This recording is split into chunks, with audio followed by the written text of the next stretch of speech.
Welcome to YouTube Excel magic trick number 9. Hey, remember, if you want to download this workbook with all 10 tricks, go ahead and click on my channel and click on my college website. Boom! You can download the YouTube workbook. Hey, in this little trick, we have first names and last names, or whatever you want, in 2 separate columns, and we really want them in 1 column. Well, there's a simple way to join things together. Hey, I'm going to click in cell C4. And there's a formula. But first, we got to think. What do we have to join? We want to join whatever's in this cell. Then we want to join a space. Then we want to join whatever's in this cell. The way to do that is using the ampersand. It is Shift 7. Ampersand is a fancy word that means and. Oh yeah, I want this first name and a space and the last name. It's also called concatenating, whatever that means. Concatenating means to join. All right, you ready? This is going to be an example of a text formula. We don't have to have just formulas that do numbers. We can have text formulas. Equals. Click on Tina.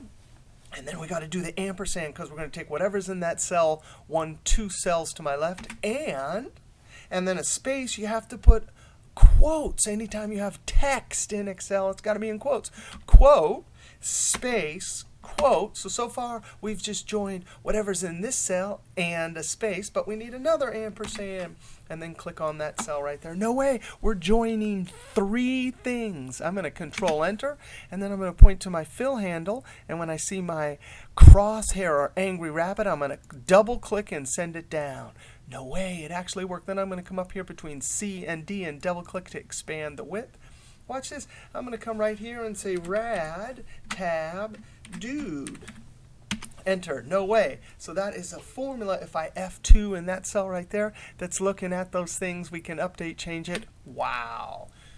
Not only that, but what if you wanted to very quickly get rid of this as a formula? You can highlight the whole range and then point to the edge. This cursor, this is the fill handle or angry rabbit. That's the selection cursor, but look at that. That's the move, M-O-V-E, move cursor. If you right click the, oops, I'm going to click over here, Control Shift down arrow. I'm going to see if I can do this again. I'm going to point to the edge and right click and drag over a couple of columns. When I right click and drag, there'll be a drop down, a context sensitive menu that says, hey, what do you want to do? And I'm going to say copy here as values only. Boom, they got converted. All right, see you next Excel magic trick